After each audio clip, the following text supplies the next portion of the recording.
Trails Collective world, what's going on? Ian here for the Trails Collective live episode. We are originally airing here Wednesday, September 7th, 7 p.m. Beastern. This will be available in podcast form. Thank you. Big props to Ellie Pell for your assistance in making that possible each week. So wherever you find your podcast, you can check out the Trails Collective live episodes, as well as the individual sessions that Ellie does as well. So check those out. For those who tune into us live, for sure, weigh in with any comments or questions. It can make the dialogue with the guests that we have on more colorful, I guess. And if you want to drop a comment into the thread, you can do so on the Trails Collective's either Facebook or YouTube channel. For whatever reason, they still don't really weave into my personal page where it's also streaming.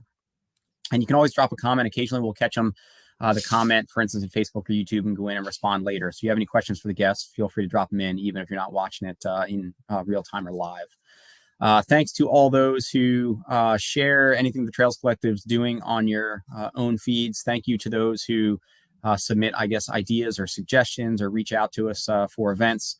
Thank you to those who take the next step of becoming a Patreon supporter and just showing a bit more support. That always makes a huge difference. So thank you. So this week I'm coming in a bit blind in terms of where we're heading the episode. I'm putting on the Virtual Crest Ultras this weekend, paired with kids, paired with working here at the shop. I was hoping to come in and get a half hour of at least prep in here to catch up with our guests, and went into some dealing with some individuals' feet and some questions there. So kind of that's where life takes me. In any case, I am excited to have the guests that we have with us this evening. Sometimes I like to give you the heads up on any FKTs that went down, particularly in Beast Coast routes or the Northeast in prior weeks. Some of the results that just happened. I'll try to catch some of the events. A couple of the guests this week, we were hoping to have Tristan Baxendale, who was the first finisher in of the Ring down in Virginia. A good classic event associated with the Virginia Happy Trails running crew. And also reached out to Paul, the record holder there. The Ring is a pretty sweet niche gem of an event and community activity. A pretty burly route, I think around the Massanutten area, if I remember right. I think it's like 71.5 miles. Tristan was just the first one through in about 18 hours, I think, for the win. To put that in context, for those who know Tristan, typically finishing toward the podium at some pretty Beast Coast classics. Solid runner. Didn't get a chance to weigh in or connect with him rather on how it really went for him race wise. But I think Paul's record for the men right there is like something like 13 hours. And for that delta, it's just pretty mind boggling. So I was hoping to have Paul on after Javelina, but it sounds like he's been a bit banged up since Massanutten, but we'll try to get him on anyway. So in any case, the Ring went down. Iron Mountain, another Virginia classic, I think pretty close to the southern border there, also went down. I think that's been running a good number of years. I was hoping to have Sawyer Magnet on, who just got the women's win, but she was tied up this evening, so it didn't happen. So some events that were on my radar did happen. This coming weekend, in addition to Virgil Crest, there are a couple going that are on my radar. One is the Kismet Cliff Run up in New Hampshire, put on by 603 Endurance and Tom Hooper. That's been one that's been on my own personal bucket list for a while. I just perpetually have conflicts around this weekend. But for those of you who aren't already tuned into Kismet Cliff, looks like a really awesome New England mountain course. Check that out and have it on your radars. And another, I think it's a first-year event happening, is the Hurricane 100K going on down in around Hurricane, West Virginia. I forget the actual town name down there. I don't think it's Hurricane proper. But first-year event, looks like a pretty sweet course. Decent prize purse for a first-year event, and 100K, I think it's like $7,500 prize purse, and looks pretty cool.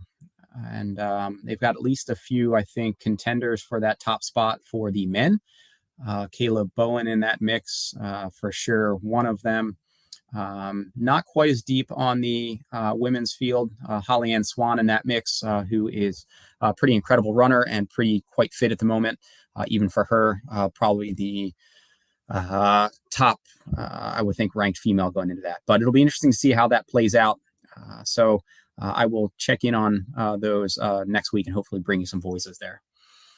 So from this past weekend, at least, we had the Rut 50K go down. That was one that I think came on pretty strong in terms of the individuals creating the event, the community around it, the marketing behind it, setting it on the world stage as part of a world mountain, or the world, I think it was part of the sky running series, and maybe the US, or I think it was the world. Well, hang on. I'm going to weave in the two guests. One of them, Sarah, who I see you on the back end, multitasking there. Looks like you're back at the helmet. And then Jake, I'm going to bring you both on. Jake Rost, am I pronouncing your last name right? Yeah, that's correct. Rost. Right on. And then Sarah Keyes, who hopefully many of you will know at this point.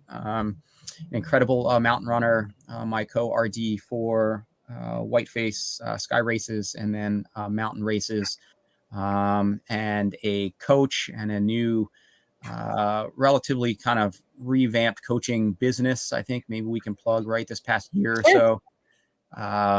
And we can get into that. But Sarah, you'd probably be able to, and Jake, you might be as well. But Sarah, I'm pretty sure you can give me probably a cleaner rundown of the origins of Rut and kind of where it really sits on the either sky or mountain stage at this point.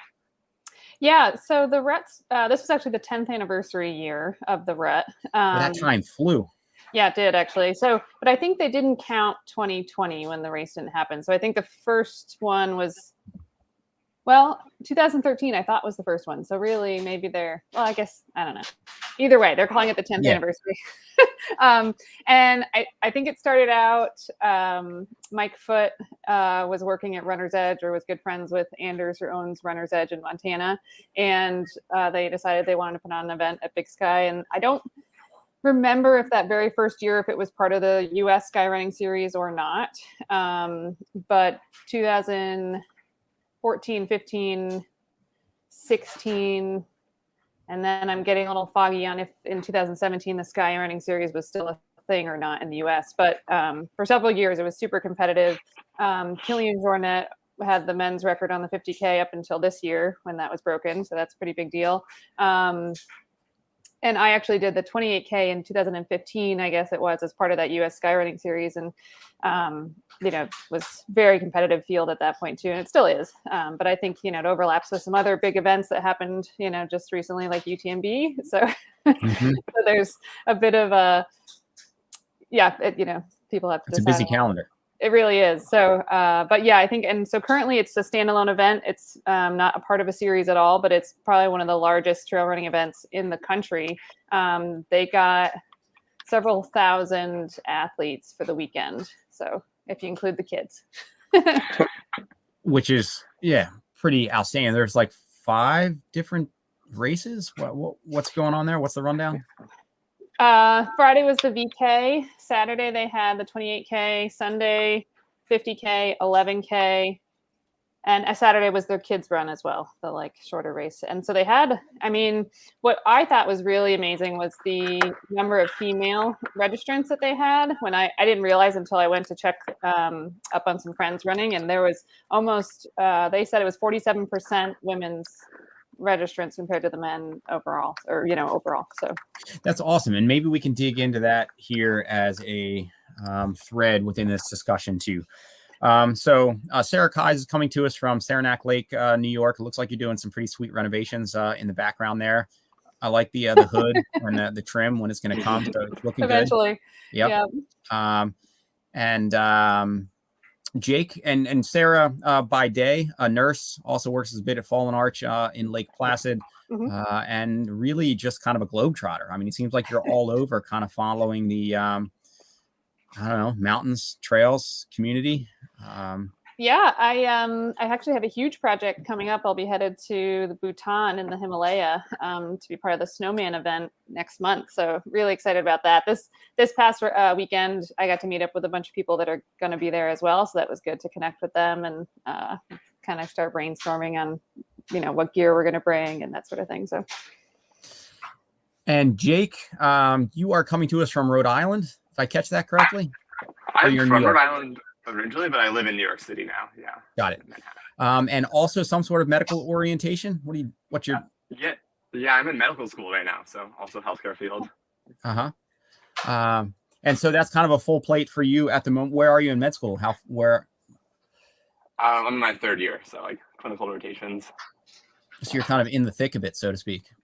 Yeah, it's been fun though, like having running is kind of an escape from school and blow some steam after the hospital and keep myself sane. Yeah. And so with your roots in Rhode Island, a chunk in DC, was that also kind of in your Facebook profile there? What was the DC connection? I was born in DC, but I moved away when I was 8, Got it. I think. So Dartmouth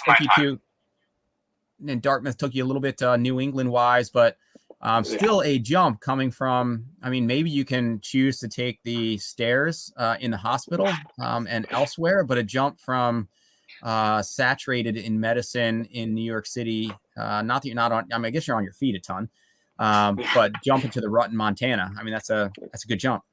Yeah, it's funny you say that because I did try to take the stairs as much as I could in the hospital, and I would like climb 15 flights and just be out of breath. Be like, I need to do this. I have a race up a mountain. But yeah, definitely. I was talking actually to one of the physical therapists at the end of the race, and she was saying that there's pretty good data that like heat training translates pretty well to altitude. And it was a really hot summer here, so I think like running in the middle of the day helped me. And that's funny, just thinking about the crossover effect there with just the stairs. I'm coaching a bit in Ithaca here as well, and with the Ithaca College women's cross country team at the moment. And there's this one really mild hill on campus where even when I was in my fittest kind of prime as a collegiate runner, and just like walking up that hill like on campus, I'd always be out of breath, and I always be like, my God, like, am I not like is this all a farce? Am I really not in shape? Like, why am I breathing hard walking up this hill? And so even just like the stairs or whatever, a couple flights, you're like, sweet Jesus, like my quads are tired after like whatever flight stairs. How am I going to go run in Montana? Yeah, absolutely. But otherwise doing just the 20s, I just started into some trying to do some internet stalking when I got shifted into work mode here. So this was literally your first result in ultra sign up. So it looks like basically some of your photos, you've got some road maybe background and some running background, but this is kind of a first foray into trail stuff.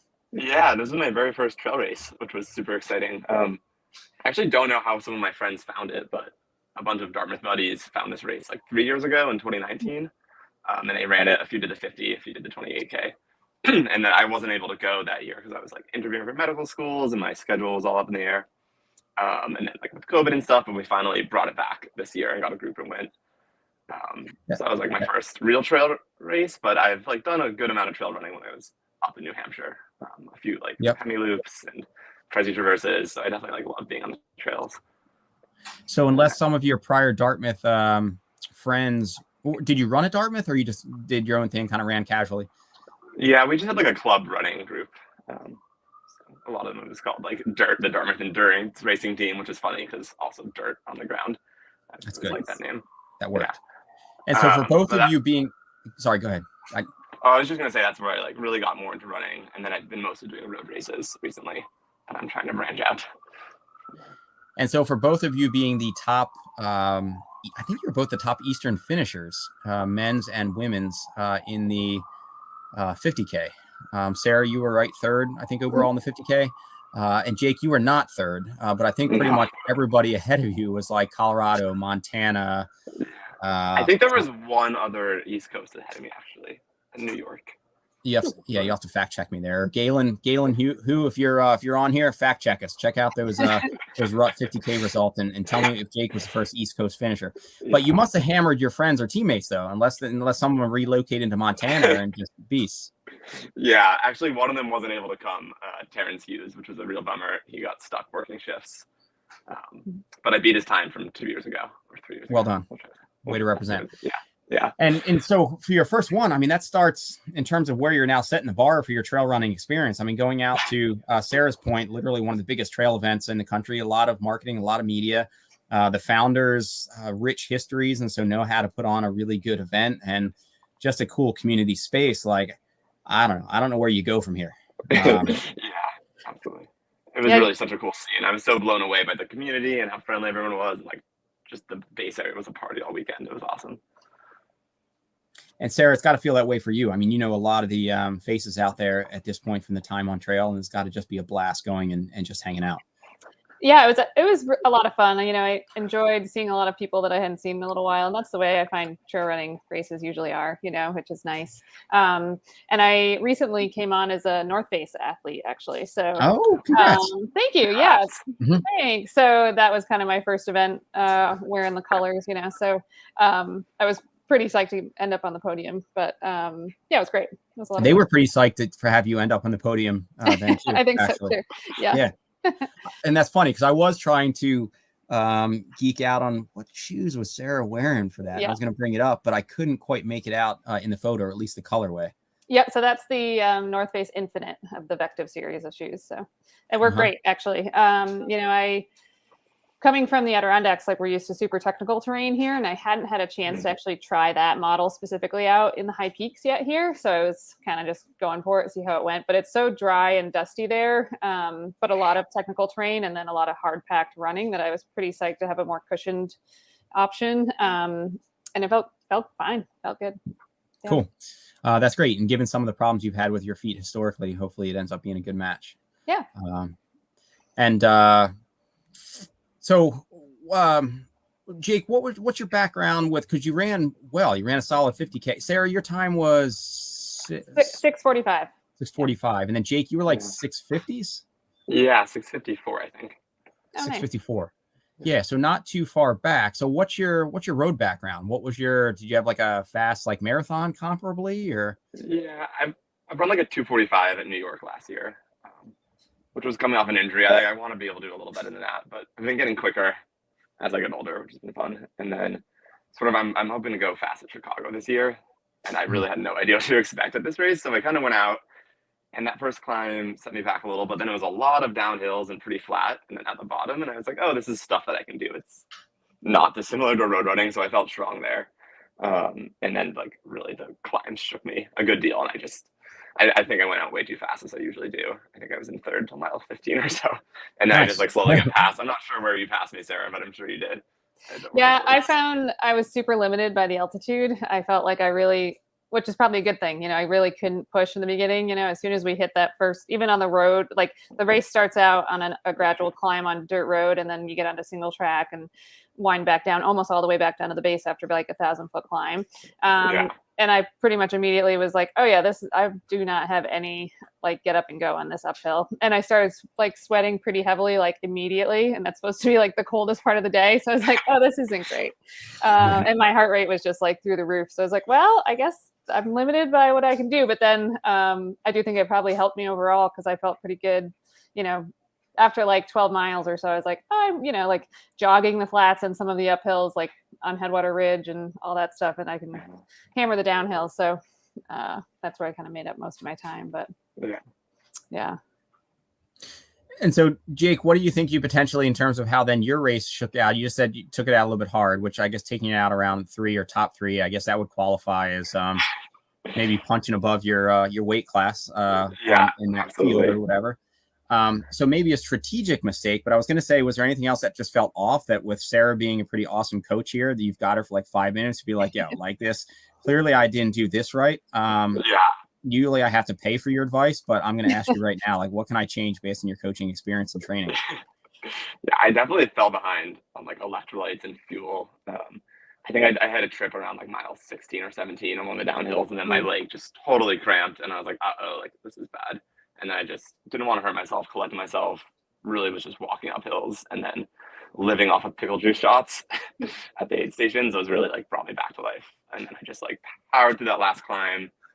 I tried to just like keep it within my capabilities and not push too hard. And then after that last aid station, I was like talking to other people, and I heard that it was all downhill from there. And I think I rolled in at like 6:15 or so. And I was like, okay, I have a kick left. I'm going to try to like run this and finish under 7. What's funny though, that last 5 miles, they say is all downhill, but there's actually quite a bit of climbing. There's like probably 400 feet of climbing in there. And it's like the hottest part of the day, and you're going through a meadow that's pretty open and exposed, and it's kind of rough. It's brutal. Especially that last quarter-mile climb where you just like hit a wall again going up. And I didn't know how close it was, and I was like, oh, I'm not gonna hit under 7, and then crested over the top and made it. Nice. I mean, I guess I would echo from my coaching brain here. Like, I was super psyched that I was able to take in like 400 calories an hour basically while I was out there, which I've been working on, especially going into the Himalaya where I want to be able to like really keep my glucose high. So yeah, I think it's just in training, you got to kind of work on that. Like even in like an hour run, you should try to take with you like a handheld with some hydration mix in it or something like that. Yeah. So you can, but it just takes work. Like it takes practice, training your gut to be able to absorb all that, especially in the heat, which I was worried about. But that's probably where, like you probably would have felt a little stronger on those climbs. But then again, at altitude, like going to over 11,000 feet, like I didn't feel strong. I was like, I didn't want to make a misstep here on that bone crusher climb. So I kind of took it pretty mellow as well. Yeah. I don't think I appreciated how big the drop was because I was just staring at my feet. But then I saw pictures after. I was like, oh, wow. Yeah.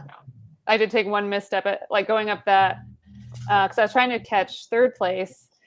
We came into that aid station together at Swift Current, third place and then I was trying to catch her. She left before I did, and I was okay with that, but I could see her like just ahead of me the whole climb. And so I was like trying to push a little, and then I made a misstep where I was like in a safe place, but I kind of like, stumbled to the side, and I was like, okay, I need to back it off a little bit, and I'll catch her on the downhill.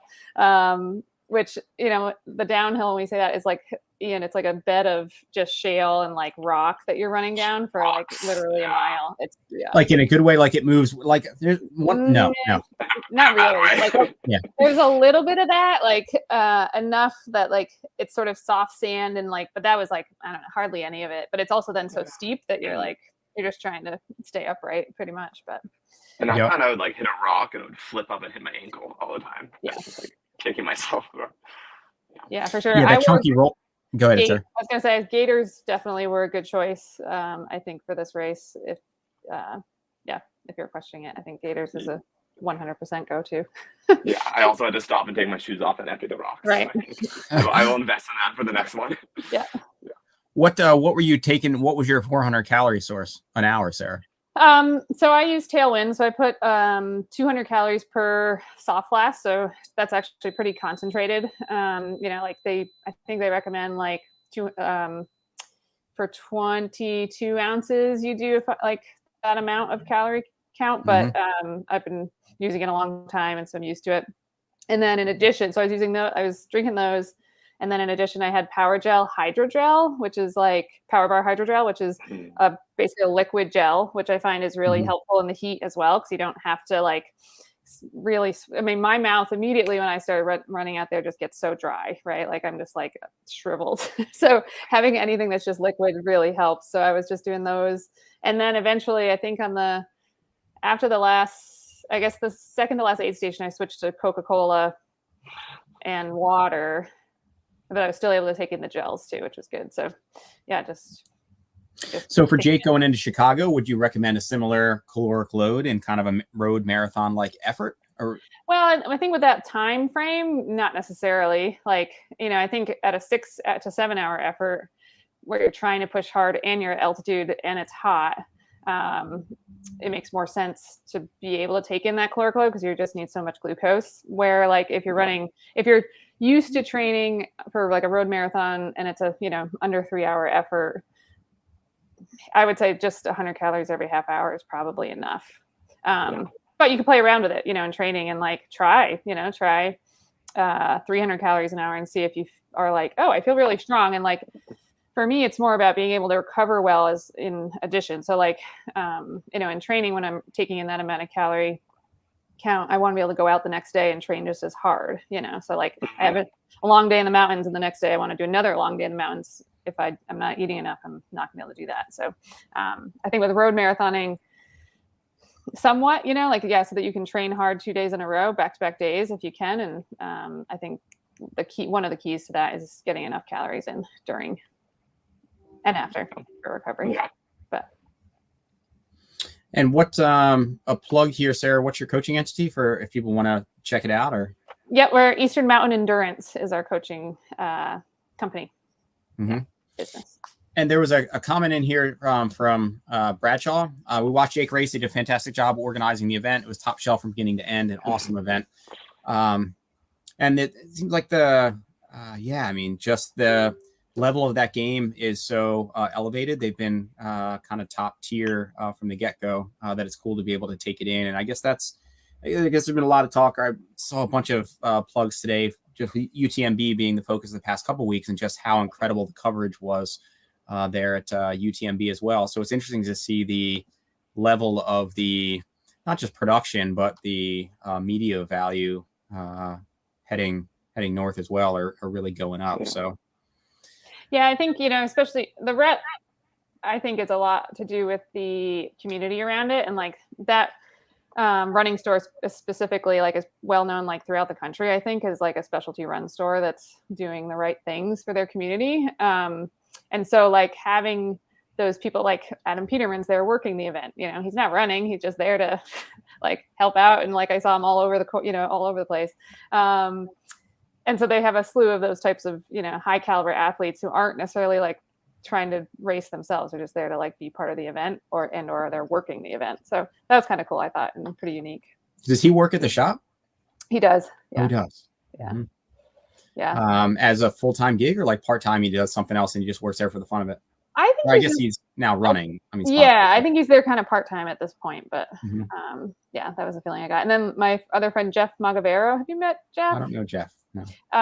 He spent some time in the East, actually. I met him running in the high peaks, actually, but he did UTMB and he was doing a lot of the media coverage for this weekend. He lives in Missoula now, but great guy. So it's sort of like that type of the runners are the ones running the event, so I think they know what people are looking for. Yeah. Yeah. Well, awesome. You guys both ran great. Sarah, it's good to see your body healthy and performing again. And I guess your desire there to be in the mountains and always good to see. So great job. And then Jake, pretty awesome first trail race. So good choice and way to go out and after it and way to just hang in there when it got a little bit ugly. Still a great finish for how you took it out. One from Benjamin Silva. Jake, are you planning to do any other trail runs? Yeah, definitely. I actually signed up for like an Ironman for next year, so that's sort of like my new focus after these road races. Dude, you're all over the place. What are you, road and then the rut and now an Ironman? Come on, man, focus, son. Yeah, things like Leadville 100, like that's a huge bucket lister. Like one day, I think as I get older, I'll like transition to longer distances and more trail. And when I leave New York City, thinking like, yeah.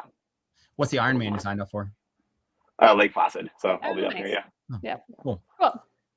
Well, cool. It'd be fun to hear your experience there. I did Lake Placid in 2010, 2012, and I thought it was a nice course. And it's in Sarah's backyard. So hopefully it's a good experience. But it'd be cool to see you back on trail as well. So maybe you can find some good bucket list events. You mentioned Leadville, but maybe you can find some other stuff in our neck of the woods too to check out. And then what's your target for Chicago? Oh, I would like to get close to 2:30, but I don't know how doable it is. Yep. Well, you're already questioning it, man. You should just be like, I'm gonna run 2:30 and just see where that goes from there. I had like a 1:11:40 half in the spring. I was like, okay, maybe but we'll see how the later miles do. Yep. Yeah. And then Sarah, you said Bhutan, it's October. You said? Yep. So that'll probably be my next thing. And I'm not really looking at it's a stage race, but I don't think any of us, we all kind of were talking about it this weekend. Like, I think it's going to be a group hike, which is fine. More about the experience, I think, to go and, experience this culture and check it out and stuff. So, well, I'm excited I'm excited to see the clips and, awesome. Well, congrats both of you. Thanks for taking a little bit of time here this evening. And great job. And I'll reach out to you both down the line. Well, Sarah, I talk to you regularly, so we'll chat. And then Jake, it'd be cool to keep tabs on what you do as well. Yeah, I'd love to stay in touch. Thank you so All right. much. All right, congrats. Okay, bye guys. Thanks. All right, Suzy. Hi. How Good are to you? see you again. Nice It's good to to meet connect you. with you. I guess when you plugged in last year, is more just sending in a clip in that format. So it's nice to actually engage with you for the first time here on this one. Yeah.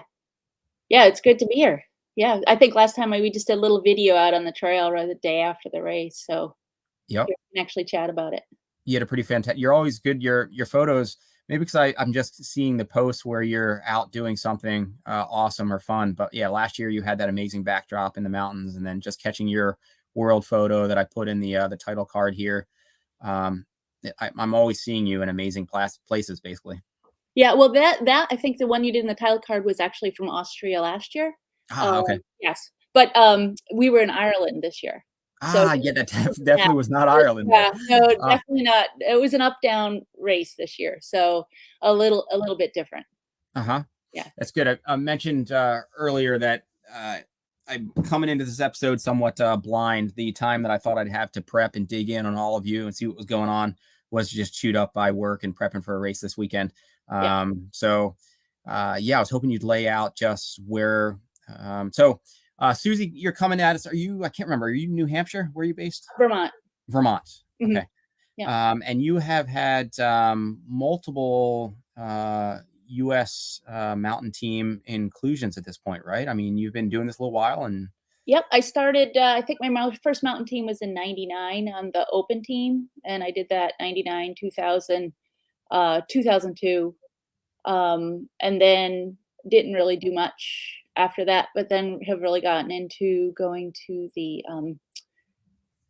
Masters mountain races, which anybody can enter, and they're in a different location every year. Usually, really fantastic places to travel to. So. Yeah. Really and so this is anybody can enter, and so this isn't necessarily like a team selection thing. You can still go represent, but it's not based on a team selection. No team selection. Anybody over the age of 35 can enter. Which still just kind of maybe I don't remember because it wouldn't have been you submitted a clip. I think I've mentioned it in prior episodes where we talked about USATF and how that's formatted. And I don't know about for you, but for me when I got to 42, I mean that was definitely a kind of a sea change happening in my body. And the past few years now in my mid 40s, it's like things are just not the same. So it just seems like really unfair to not start masters at like 40 or over. Like these 35s, like they're still in their prime. Like, how do you consider that masters? Well, I will say they don't get a lot in the 35 group. It's a smaller group. And you get into the 40s, the 50s, the groups get bigger for sure. And then start to trickle out at the late 60s. And are you I guess weighing the experience versus the fire, right? Because as an open runner, I mean, your body's full on firing like in its prime or whatever, versus now it's like things are a little bit different. I mean, does it still feel all the same to you? Do you feel like you're just kind of raging on the mountain like just as much, so to speak? Or is it like a different what you're going after, I guess? No, for me, no, I don't feel like I have that same drive that I did when I was younger, for sure. And I don't know if it's just because I'm trying to do too many things. I have a career, I own a business, have lots of other hobbies now, whereas before I feel like I worked and ran. So a little different focus. And it varies from year to year. Like this year, I didn't really put that much effort into my training, but I turned 60 next year, so I'm hoping I can fire something up and train a little better for next year. And you were 5th at I was Masters Worlds? 6th this year. 6th, okay. And I imagine top U.S. female? Top U.S. Well, in my age group, I was the only one in my age group this year. So, yeah. Yep. And so where would you be at the world stage in terms of 60s? I mean, if you're kind of performing this well now, I mean, imagine you'd be up there, right? I mean, I'm hopeful. I'm hopeful I will be. So next year it will be. This year was an up-down course, and I'm not very good at the downs. And so I did get past a little bit going down. And next year it's going to be an all-up course. So I'm really looking forward to that race. And what's your business? I'm a dentist. Oh, dentist. Oh yeah, right on. Yeah. Crazy time past couple of years with COVID for dentistry. Crazy busy. Very busy. Yes. I think people just getting into their health and making sure they're staying on course with Yeah. their health. So yeah, we've been super busy. Yeah, so it can be pretty consuming. So in terms of the training load where you said you weren't quite as invested, what's a good training cycle look like for you now going into Worlds versus what it may have looked like 20 years ago?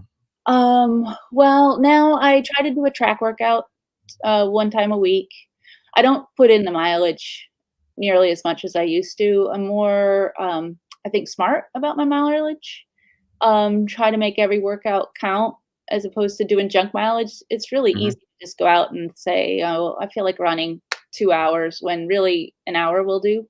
Yep. And I think that's been helpful, especially aging, Mhm. because you just break down so much faster. It's so easy to get injured. So I just try to be careful and not get hurt, really. And it's Uh, been interesting. and Keep going. sleep's gotten a lot more important. Mhm. It used to be, okay, I only got 6 hours of sleep tonight, last night. So big deal. Well, now if it's a day between sleep and a workout, I'll go for the sleep. Yep. Because if Interesting. I Keith's do- in on the back end. Have you met Keith Straw? I don't Uh, believe so, no. yeah. Um, I'm gonna call an audible here and bring him in just because in this conversation, Suzy, meet Keith. Keith, You. meet Suzy here. Hi, Suzy. So maybe I don't know. Keith could weigh in here too if there's any potentially questions. I think you've been maybe listening or maybe catching it so far, but like just talking about, I guess the fire, what the body will handle as we're getting up in years. Keith, how old are you at this point? 67 right now. 67. 67, yeah. And granted, I guess I shouldn't assume that. I was going to say the intensity might be a bit different with Suzy doing like mountain running championships versus Keith, you going long perpetually. But like, I feel similar to Suzy, where I mean, the sleep is, man, so much more of an issue than it used to be, and I'm still not getting it. So my body just doesn't respond. Like I used to be able to, I didn't feel fit unless I could do 70 plus miles a week, and now I can't get that without my body just breaking down, and so it's a lot different. But then I look at like you, Keith, and I don't know what your routine is, but you're doing.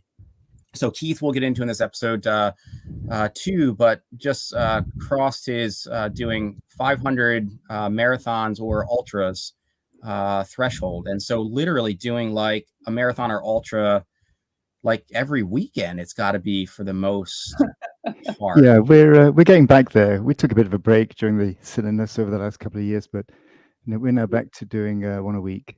The big secret, if there's it's not a secret because I tell plenty of people this. No one believes me, but it's the truth. My friends certainly know this about me. Is I'm fundamentally lazy. I'm just plain lazy. So sorry, Sarah, I don't have a coach. I don't want to coach. I don't want to train hard.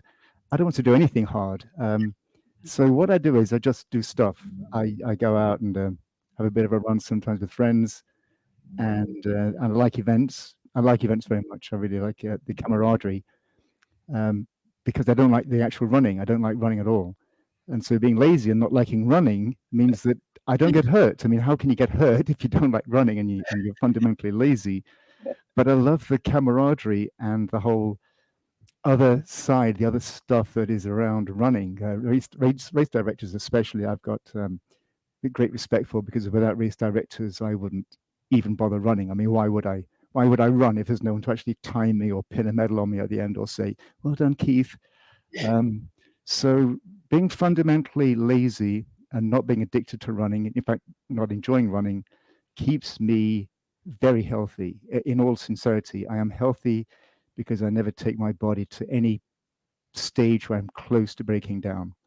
And that's the bottom line, I'm afraid.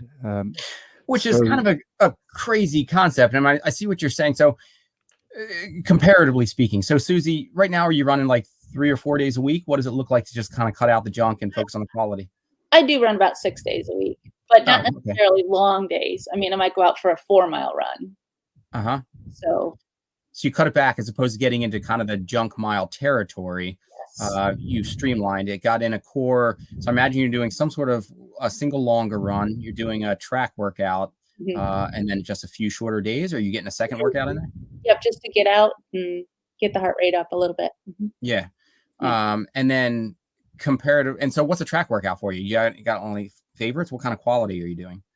Pretty good quality. We actually have a group that's been meeting since the late 80s. So, every week, as soon as the track clears off, right until the track gets icy again.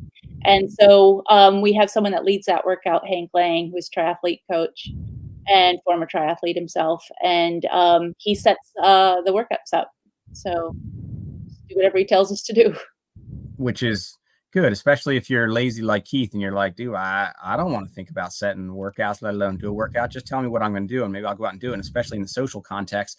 So then comparatively speaking, then Keith, for you, are you just going out?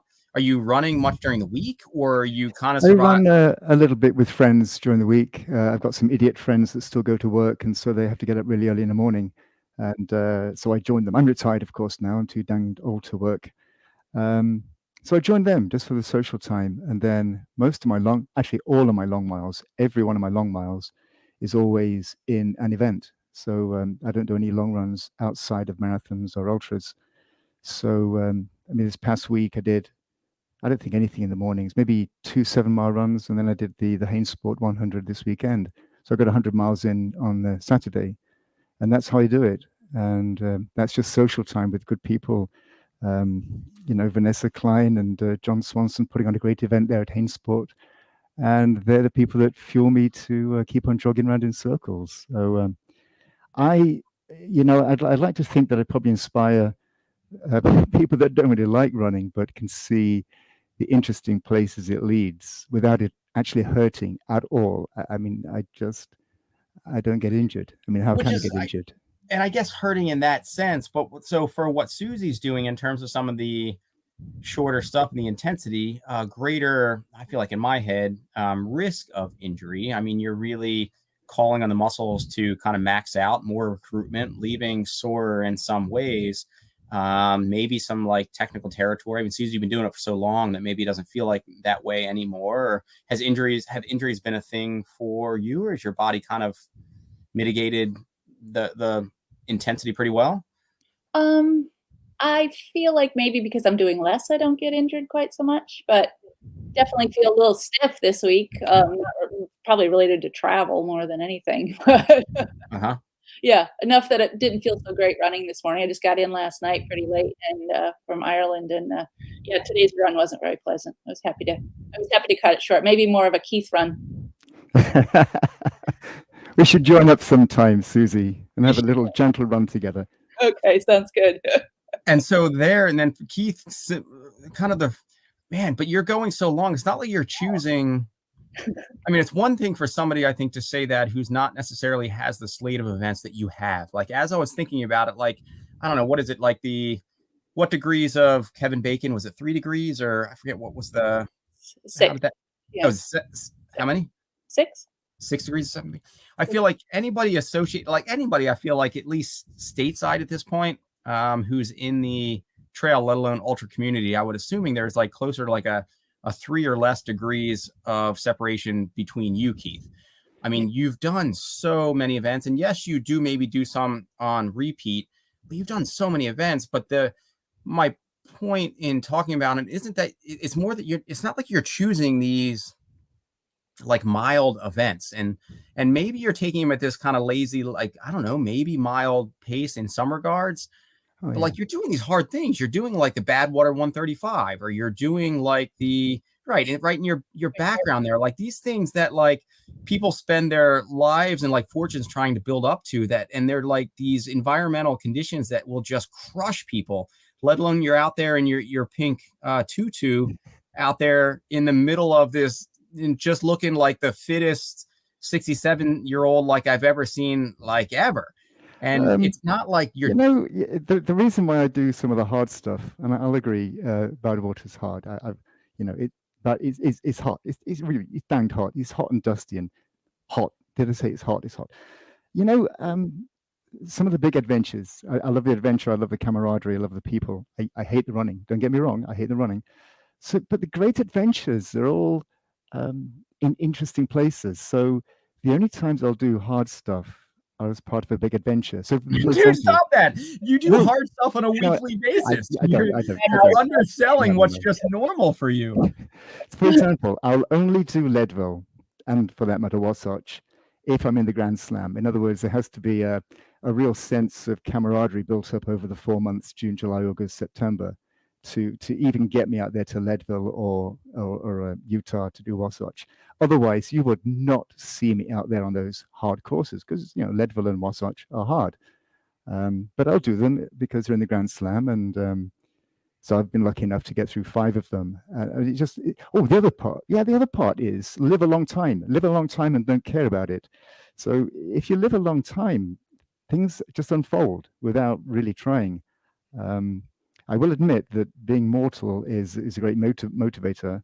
I am mortal because my grandparents passed on and my parents passed on, so I wasn't born to a life of immortals, which is a shame. But if I was immortal, I would have no drive to do any of this stuff. Why would I? Why would I? Why would I go out to the heights of Leadville at 13,500 feet in July, August, whatever? It's high up and it's hard. Did I say it's hard? Oh, and that's hot. But mortality is a great motivator. So if I want to experience humanity, if I want to experience life with other people, if I want to really engage in being a human, really engage in humanity, that drives me to do these strange adventures, whether it's in Death Valley or whether it's in the Wasatch Mountains or over the Sierra Nevadas in the Western States. That's the only reason. Why else would I do it? It's hard stuff, but I am mortal and I want to be human for the remainder of my little piece of mortality. And so doing stuff is vitally important to me. And some of that stuff happens to be in hard places. I mean, I won't do hard stuff for the sake of hard stuff. You'll very seldom see me do a 5K. A 5K is really, really hard. And I only see my friends for 20 minutes. So why would I do that? Whereas if I do something like this weekend at the Hainsport 100 put on by Vanessa and John, I was out there for over 24 hours to get the 100 done and really engaging with people over 24 hours, over a day and a night. It was just a beautiful human experience. I mean, what better way to spend a weekend? I could have easily been watching daytime TV or just going to bed early, but instead I chose to run through a day and a night and engage some wonderful people. It's the desire to live in the moment that I'm still alive that makes me do what appears to be hard stuff. But that's the only reason. The same was true of your Virgil crests, Ian. I was there in 2010 for my very first one, and I loved it so much. I went back for 2011, 12, and 13. 13 was the rainy year, by the way. That was a year We don't get any rain in Virgil. I don't know what you're talking about. But keep going. Oh God, that was bad. But I had 3 good years.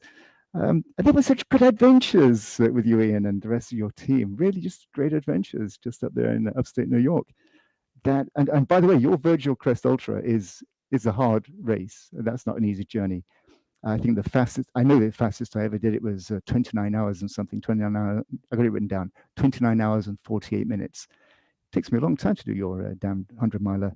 But the reason I do what appears to be hard stuff isn't because it's hard. It's because other people are there doing it and enjoying you were humanity. One of those members, and it may and feel free if any of this sounds fun or to ask Suzy or of each other. Feel free, Suzy. I also want to respect your time. If you want to write out in conversation, it's awesome to have you in this mix because I don't know. I think it's fun to have you two connect. But if you need a jet too, I understand. Yeah, I'm curious what Keith's gonna say. Yeah. So, and I think it's funny, and it could have even been one of your quicker years or your fastest year at Virgil. Keith, I have this memory. Maybe I was going out to check or reset markings or something like that, and you were running with I'm forgetting his name at the moment. He did a bunch of hundreds and ultras early on. I haven't seen him in a number of years. He's New York City based. In any case, I'll remember his name in a second. But you guys were similar age. I think you were running together. And I think when I came up on you, you were in this deep discussion. I think this must have been around 2009 or 10 or something, like it was following like the financial crash or whatever. And as it came up, you two were talking about the book. I think it was a book as opposed to just a publishing of some kind, Black Swan, I believe, on something relating to economics. And you guys were just like in it. And I was like just checking in and but you guys were really locked into this discussion. You're kind of deep into it. And I was like, all right, I'm going to keep moving. I'm going to do the markers because I can't really weigh in on this discussion. I don't have really I don't have the intellectual, capacity to offer anything to discussions. I'm going to move on. But to your point, I mean, yeah, you're in there and you're getting into it with friends, and you're not going to find that in a 5K. Or in Suzy's experience, she's going to these amazing locations and amazing mountain races, and she may be hammering at some level these shorter races. But you're not going to get into a discussion of Black Swan in the middle of the the mountain running championship. Yeah, there you go, Suzy. That's true. And by the way, Ian, I just got to say, I don't know if it was that particular guy. There was one young guy, much younger than me, running your race. I think it was barefoot running in the wet year of 2013. Yep, Jake. And he was doing a PhD in some kind of brain investigation, some kind of psychology, and we had this deep discussion on what makes humans good runners, and it's that part of our hemisphere that gives us an awareness of the past and the future. So we use the past to all the while figure out, are we going too fast, are we going too slow, how might things turn out based on our lifetime so far. And then it was also based on the future, because you know that if you quit, you're going to feel pretty sucky the next day at breakfast.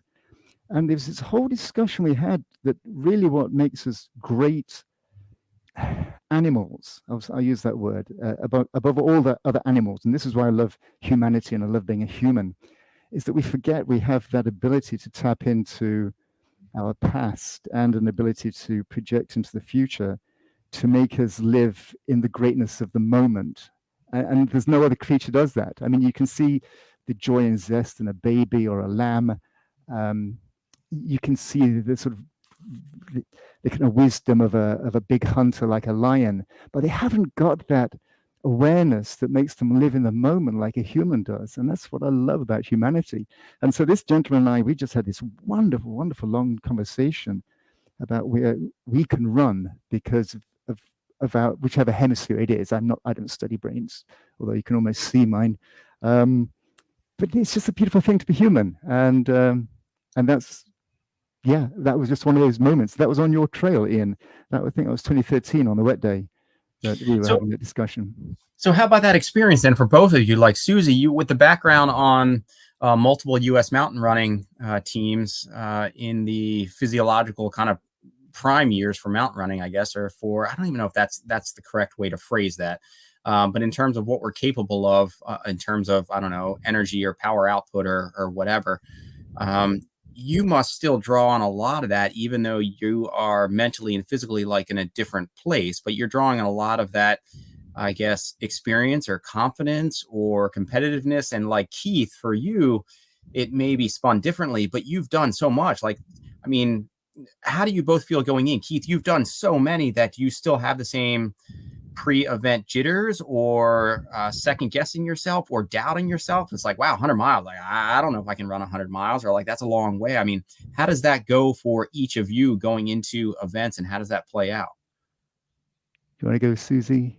Okay. Well, I think it's a little harder because I don't race as much. So I feel as though, racing every weekend, you get a little confidence, so you get practice, your head's in the right place. And now I guess I'm the lazy one. I want to stay home and have coffee and do chores and see my animals. And so I don't get that practice so much. So I think I'm a little more nervous now before a race than I ever was in the past. In a doubt sense, or because you kind of fear discomfort associated with where would the fear come from? Well, did I say the word fear? No fear. And I may have not. I guess nerves. Nerves. Because I don't know what to expect. Mm-hmm. And also I have expectations, despite the fact that maybe I shouldn't because I haven't been racing. And I also don't feel like I have the fire in the belly anymore, that just ability to push hard and through it, at a hard pace. Sounds like chatting about books would be a lot more pleasant. I don't know. Maybe I should slow down and go longer. I read a lot of books. And then Keith, how about for you then? I mean, is any of that like no worries. So I always turn up assuming I can get through. It would be like going to Acme or Publix. I mean, why wouldn't I be able to get my groceries? The only time if I have an awareness that I cannot do something, like this year, I did not train, I did not run much at all.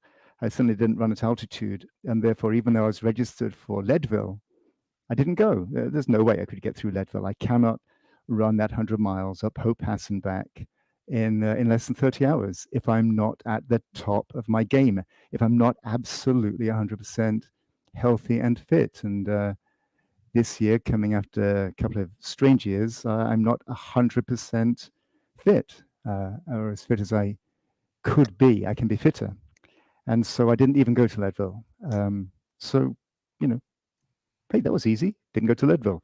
But I went to, the Hainsport 100, and, I'll be doing a few other hundreds this year. I did a couple of relatively straightforward hundreds, actually more than a couple this year. Old Dominion, Vermont, Burning River. They're all doable. I mean, they're all, if you turn up and you're healthy, you don't have to be a great runner. You just have to be healthy on the start line and jog walk for 25 to 30 hours and you'll get them done. You can't do that at Leadville. So if I'm ever in a situation where I think I won't be able to do it, I just don't do it. For example, I haven't been back to Badwater for many years, although I'm very tempted to go very soon. And there's a reason for that. I'll tell you the reason in just a moment. But I did 8 successful Badwaters, just tripping along with some friends. And on year number 9, it didn't trip along quite so well. And I had my first DNF at Badwater on number 9, which really made me rethink looking, again, that humanity thing, looking forward and figuring out, can I do something? And if the answer is no, I'm not going to do it. I am not going to do something that I can fail at. Why would I? Life is hard enough. Life is full of failures just around the corner without setting yourself up for disappointment. So, but however, I intend to go back to Badwater, and one of the people that's inspiring me right now, and I'll just throw out a name, is Kaylee Frederick. And Kaylee, I was at her first marathon 3 years ago. I was pacing that marathon, and I ran her in. She's 14 years old, went on her first marathon, and then she did her first 100 at 16, and she did her first sub 24-hour to 100 mile at age 17 this year. I was there, and so I'd love to go to Badwater to share that journey with her. We're a half a century apart. She's 17, I'm 67, but I would just love to share that adventure with Kaylee. But of course, I will need to train through the winter, and then I'll need to hit the sauna in spring. So I'll have to do things. But otherwise, whenever I go into something, there's never any fear of failure, because I just try not to set myself up for failure. As simple as that. I'm lazy, remember? Is there a competition angle for both of you? I mean, Suzy, you still, I mean, it's even though maybe you're at a different place, that's such a defining experience set for your background that, I mean, and you referenced it there in terms of you still hold yourself to a certain level of like competition. Are you still striving for wins or holding yourself to comparisons, or is it more just the feeling of I went out and had a certain level of fire or aggression?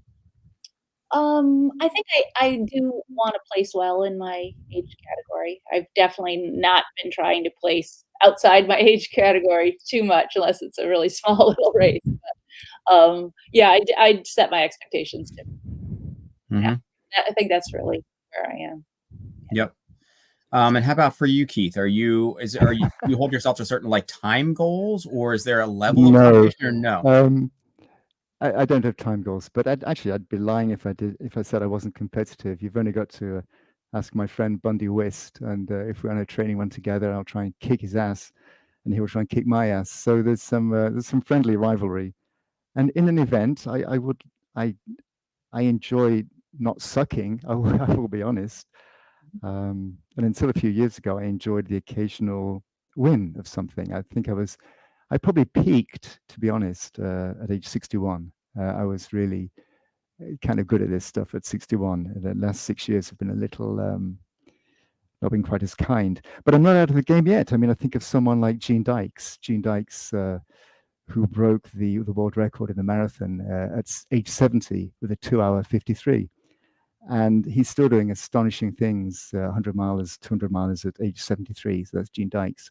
So although I'm mortal and death is a great motivator, I'm not out of the game yet. And people like Gene Dykes or Bob Becker give me some idea that I can still do something. But I was at my best at age 61.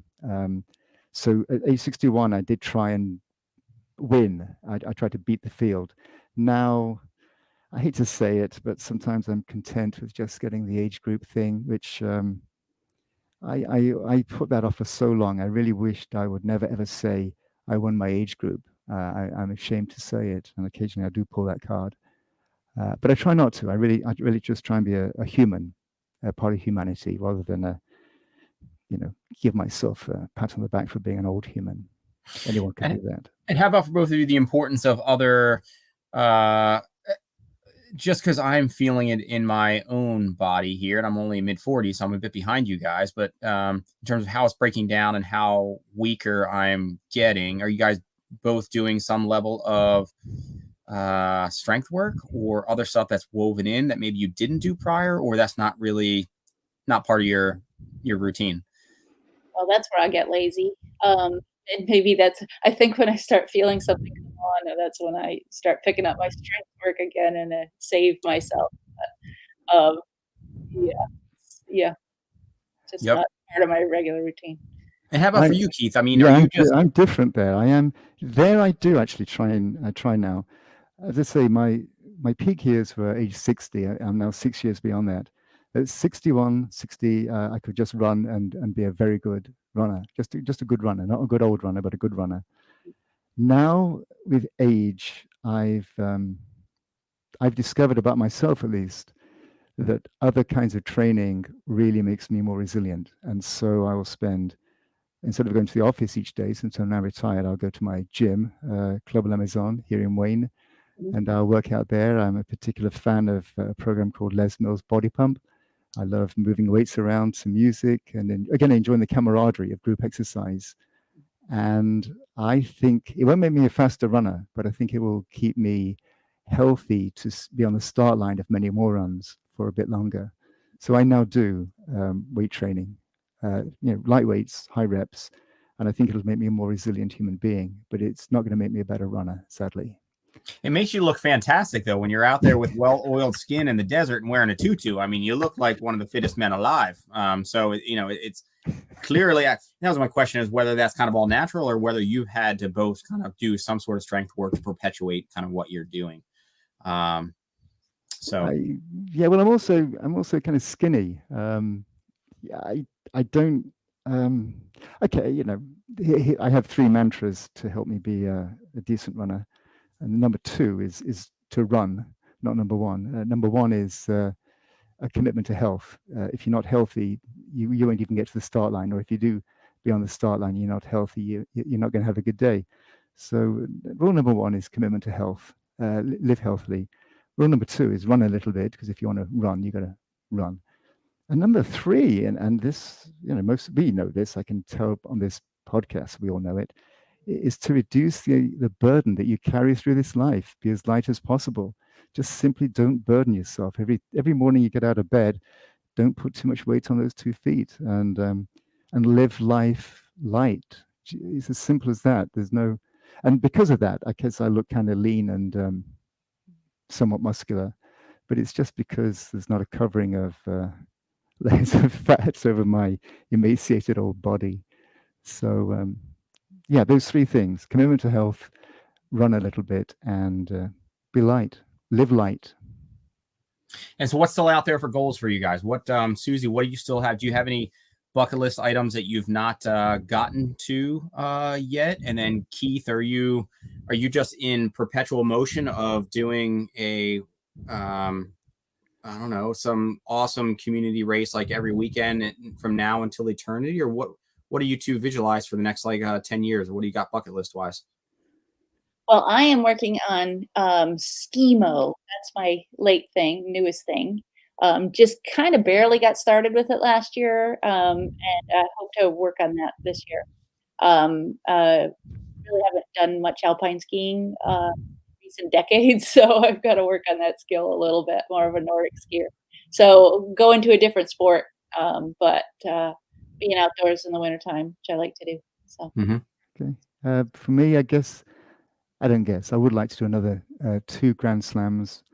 So I'm at number 5. I think 7 would put me equal first. And it's such a great journey, June to September. So I'd like to do 2 more Grand Slams. And I'd like to do 2 more Badwaters. I'd like to round up successfully number 9 and then do number 10. Other than that, just, enjoy the people along the way. Yep. And who's got the top? That's not like a Hans Dieter Weiser or something. Who's got like the Grand Slam? I don't know who it is. I don't know. I think the max is now currently, when I last looked, it was number 7. I apologize, or madam, for not knowing who you are. But I'll look it up when I get there. Yeah, right on. All right, and that's a pretty cat, Suzy. If unless that's a snow leopard over your shoulder that's about to pounce, and that. But it's Smitty. Hi, Smitty. Well, awesome. You guys are both phenomenal athletes. And as much as I have, Suzy, it was a great time. I really enjoyed actually personally connecting with you on this round. Maybe we'll cross paths in the New England mountains at some point here. Where in Vermont are you based? Brattleboro. Brattleboro, nice. Gonna try to take one of my daughters up there for a ski trip your neck of the woods, hopefully this winter. And then Keith, hopefully we'll cross paths somewhere out there again. It's tough not to cross paths with you. I mean, you're really all over the place. I'll be back to Virtual Crest. Good luck this weekend with that one, by the way, Ian. All the best. Thank you. And thanks. I'll return. I will get back there. Cool. Okay. Maybe I'll be out there and sharing some miles. This might be my last year at the helm there, and then I'll hand it off. But maybe I'll pace you just to chat on some sort of life discussion in the later miles. Not because you need a pacer, but just an opportunity to just hang out for a while. Perfect. Yeah, right on. Well, Suzy and Keith, I really enjoyed having you both on for a bit tonight. Suzy, hopefully you recover, get some sleep. Yeah. And then Keith, what do you have on deck this weekend? What are you doing? Chasing the Unicorn Marathon in a local town called Bucks County. So time to have a little run there with friends and have a few beers afterwards. So that's the plan for Sunday. Right on. All right. Well, good to connect with you both, and I will catch you on another round. All right. Great. Awesome. Thank you. God bless. Yeah. All right. See ya. Nice to meet you. Bye. All right. For those who tuned in to this episode, whether live or after the fact, thank you so much for joining us. Thank you so much for sharing and for just weighing in, keeping us in the loop. If you got things going on in your community, I'd like to hear it, like to share it. And for those of you who may be joining us for Virtual Crest this weekend, we'll see in just a couple days here. For those running either hard or not hard in your own neck of the woods, I hope you have great weekends ahead. It looks like it's a nice weather weekend, at least in our region. So hopefully you are going to milk it for all it's worth. All right. So till next round, and I don't know what's coming next week. I'll try to bring you some voices, I guess, from Virtual Crest, maybe something from Kismet Cliff, maybe the Hurricane 100K. But I guess we'll figure that out next week. All right. Thanks again. Until that time. See ya.